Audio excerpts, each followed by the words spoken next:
Product photography. Now, product photography is a skill which I've had to develop over the years because, as you know from this channel, I do a lot of product reviews, tech reviews, and a lot of it, the B-roll that I do comes under the category of product photography. And I also do a lot of product photography for thumbnails and, of course, for Instagram as well. So I feel like I have enough experience now to teach you what I know and a few tips and tricks to get better product photography results.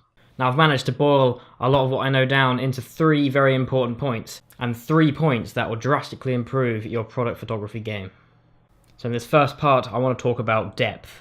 Managing to get depth in your shots is one of the most difficult parts of product photography, in my opinion, especially in a studio environment. Now, most people want to get their product photography skills up in a studio environment, but of course you can't just go outside. Now, when you're outside, you have all the way to the horizon to get your depth. So it's not a difficult thing to do when you're outside. You're completely unrestricted as opposed to being completely restricted when you're inside a studio space in terms of the size of your studio. So the first part of depth is that you need to have a low f-stop number, which means your aperture is wide open, letting in lots of light. Therefore, you're going to get a very shallow depth of field, and therefore helping you get the illusion of depth in your pictures.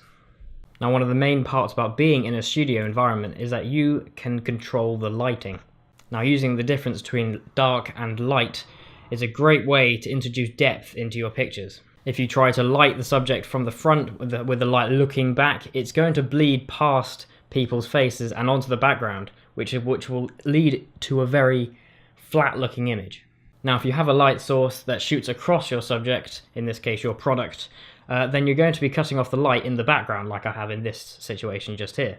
A dark background makes a great looking cinematic image, as well as popping the subject out and really catching the eye of the person viewing your picture.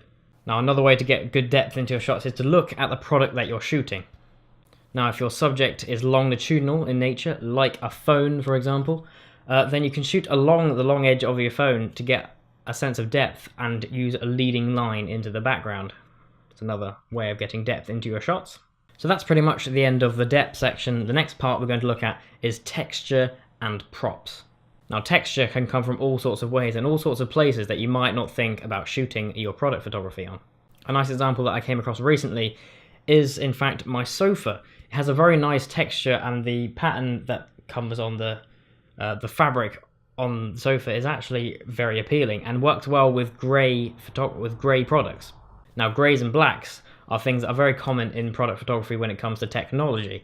Now, this bodes very well for things like cameras. As you can see from this shot, I used a camera on top of the texture on my sofa, and it actually came out very well. It complements it very well, and that's the main point here, is complementary. Texture looks good only if it complements the color scheme and the texture on the item that you're shooting. So it wouldn't really make much sense if you put your camera in front of a brick surface, that sort of orangey brick look. Probably there's no reason why that would go with something like a camera, for example, like the shot I used on the sofa. It doesn't really go, it doesn't make sense. So that's something to keep in mind. So texture and complementary colors. In terms of props that you add to your picture, make sure they complement the item and that they're related to it. For example, this shot of a phone has the box in which it came with, and that complements it nicely because it's quite obvious how they both relate. If you're shooting things like camera equipment, I know I shoot camera equipment a lot, it's what I like to shoot, then add some other things like lenses if it's a camera, or some cables that go across the camera in the foreground, which can add some nice ways of framing your subject. Now, of course, framing your subject is another thing, and props are a great way to do that.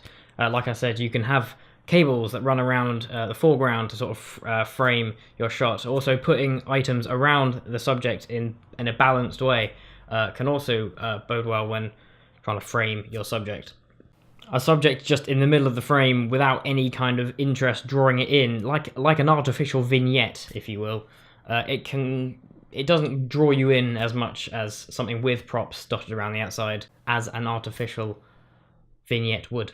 Now, another part is lighting, of course. Lighting is the most important part about studio photography. You're completely in control of the lighting, and there are lots of tricks that you can do to make your product your product photography stick out with lighting.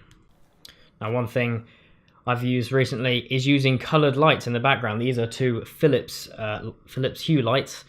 They're very, very good for photography, very good for videography as well. I've been using them for that. So using those to add some colour to your shots, and again complementing the colours that are on your product as well. Doing things like teal and orange is another way in the background to pop and frame the subject in a way if you put that around the outside. Now, looking at the product that you're shooting, if you're shooting something like a phone, especially these new phones with glass backs to them, they're very shiny and they react very well to large areas of light, things like softboxes, which is what I'm using here. So if you move your product around with a shiny surface, you'll find that in some angles, in some positions, you'll see big white strips when using softboxes. And that's a good way to catch the light as well, another way to draw your viewer in. Now, another thing is, I've been asked, why do I use such big softboxes when LED lights are becoming a thing, just having a lot of powerful light in a small LED light area? Now, and the reason for that is that I don't really like small light sources as being used as a key light.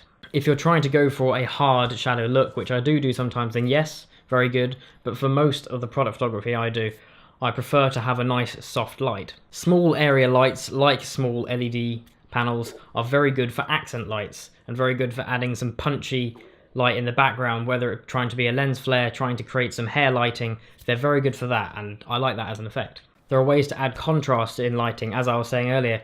With orange and teal, contrast in the colour wheel can look very good together. Light and dark parts of the image. Another thing to think about is colour temperature. You can also get some very nice contrast when using warm subject lighting and cold subject lighting. So that's pretty much it. They were my 3 tips to improve your product photography game. I'm interested for anything you have to say, any cool ideas that you use when doing product photography. Have a bit of a creative discussion in the comment section below. So that's it. If you like the video, do like and subscribe. It really is a help. And again, do comment down below any questions. And yeah, thank you very much for watching, and I'll see you in the next episode.